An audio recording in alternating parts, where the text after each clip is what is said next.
I just finished spending an hour listening to Tesla's earnings call. And if you expect to invest any more than $1,000 in the stock market over the next 10 years, I would strongly suggest you stop this video right now and then go find a recording of last night's earnings call and listen to the hour that Tesla is going to share with you, that Elon Musk is going to share with you, his vision of the future, not only relative to Tesla, but his robotics efforts, his battery efforts, and how he sees this world changing. If you will do that, your attitude towards investing will change dramatically. Let me just give you a short analogy that he came up with. I remember when early on, there were no buildings in Cincinnati, Ohio, over 4 stories high. That's where I was born. And that was because that's all people could walk up steps. And then there was an invention called an elevator. And then buildings could get taller, but there was always a man or woman in that elevator operating the elevator because people feared that they might get trapped in the elevator or they might get squished between the floors without an operator. That's gone. What has that made possible? That invention. It's made possible 110-story buildings. Otherwise, you couldn't get to the top. It's changed our world dramatically. Well, that's the analogy that Elon and his team put forward to me relative to how the autonomous vehicle is going to change the world. Go listen right now. Stop this video. Go listen. Invest an hour. It'll be the best investment in your investment future than you can make. And then come back and I'll explain to you the other elements of what he is going to do, or we'll discuss them because you will already have heard him tell you about it. Okay? So go do that.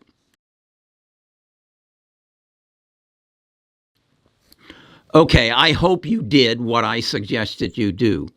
And you were going to learn that, as he said, the most valuable and fastest growing element on the short term of their business is their mega pack, and that's their battery, because there is so many applications for that battery in the future. Then he talked about his autonomous vehicles, and that there are right now 1.8 million vehicles that are available for the autonomous upgrade, and about 50% of the people who have them have taken that, and they pay a $99 a month fee for having the autonomous driving. So you can see the income source that they're growing there.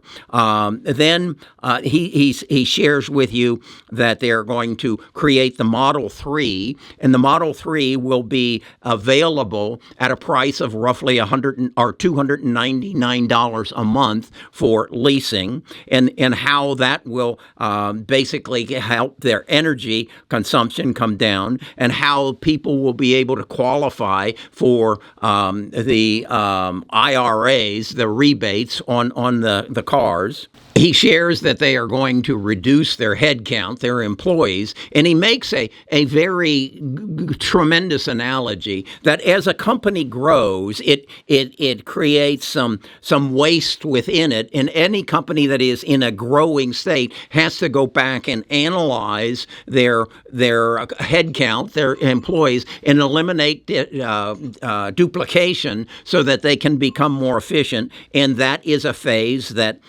Tesla is in right now. He talks about his efforts in creating a robot, a humanoid robot, and how much further they are along in doing that than anybody else, and that is a part of their business. Then he gets into what I think is a phenomenal thought. And he compares the Tesla of the future as to Airbnb, and basically saying that if you own a Tesla, you will have the opportunity to put it within their Airbnb type fleet so that other people can use your car, your autonomous automobile, and you can make money off of it. And I thought about that, and I had heard this concept before, and he made the statement statement that you will be able to, because of the data that Tesla would generate from their fleet of cars and others' owner fleet of cars, you'll be able to grade the people who in fact have access to your car. In fact, you might put a list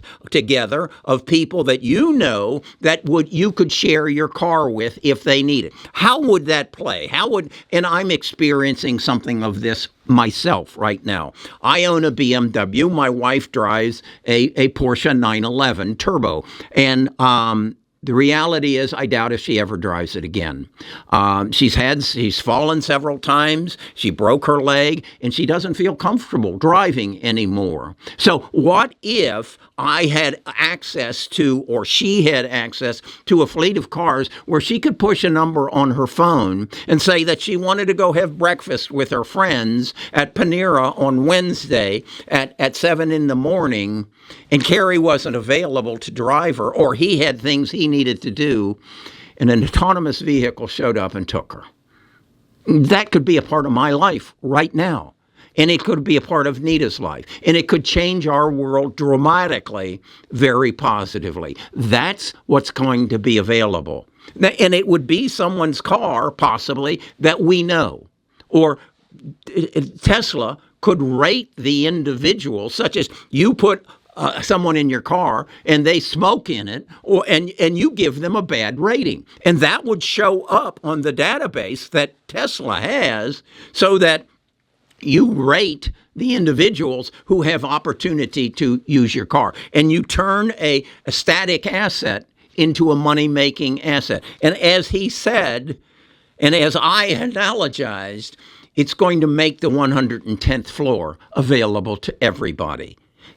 You couldn't do it without an elevator. You won't be able to do some of the things that will be available to you as a result of autonomous vehicles in the future. Now, the other thing that just blew my mind was that each one of these vehicles, tens of thousands of millions of them, have basically a computing ability on them, okay? They can do other things than just drive. As they sit in your garage, they have compute power. What does that mean?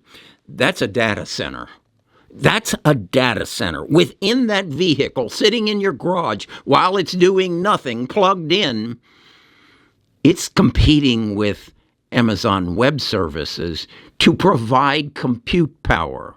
It's a data center. Another source of income for you and I who own that vehicle. Is this getting crazy or what?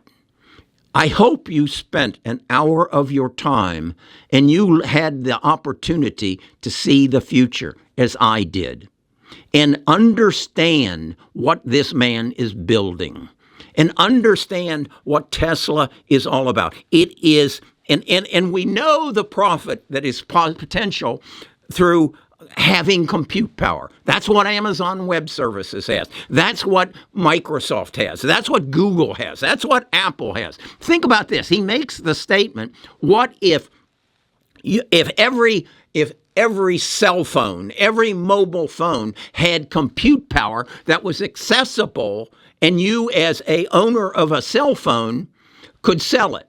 Well, the problem is, if I'm accessing your cell phone, I'm using up your battery. So that's not possible. But it is possible with an autonomous vehicle that's sitting in your garage, that has the ability to make decisions, to search the internet, that has compute power. And that's another source of income. So now you have a vehicle that you are leasing or own or paying for, and it costs you $299 a month, but it generates you $599 a month. Does that change the world we live in? I think it does. Does it solve some other problems that potentially we're dealing with? I think it does. Listen to this man. He has vision. And the wonderful thing is he has money to make that vision come true. Now, what I identify with with Elon, because I identify with the fact that I recognize that the data is available to me that has in the past been available to Goldman Sachs and J.P. Morgan and all the people that I compete with on a day-to-day basis in the stock market. But now I am on a level playing field. But as I have explained, I have an advantage. They're Goliath, I'm David. They can't move nimbly. I can move on Tesla. I have picked a price. I know where I want to buy Tesla, and I believe I will buy it within the next 10 days as a result of a pullback from this euphoria that exists around Tesla right now. And the doubters will come in, take profits, and I'll step in and take my share. Because this is not a car company. You're right, Homer. It's not a car company. This is a tech company. And this is the tech company of the future. This is the company in front of everybody else. Again, think of it. 10 million cars. I think that's the number. 7 million cars in the near future. Tens of millions of cars in the very near future. And you'll want one because it's an income source.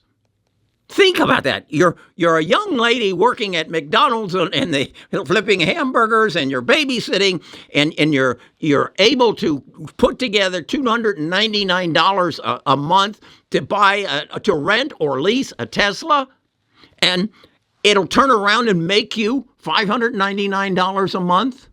It becomes another source of income. Does that change our world? Yeah. Does that make things possible for people who didn't have the possibility? It's mind-boggling. Spend some time.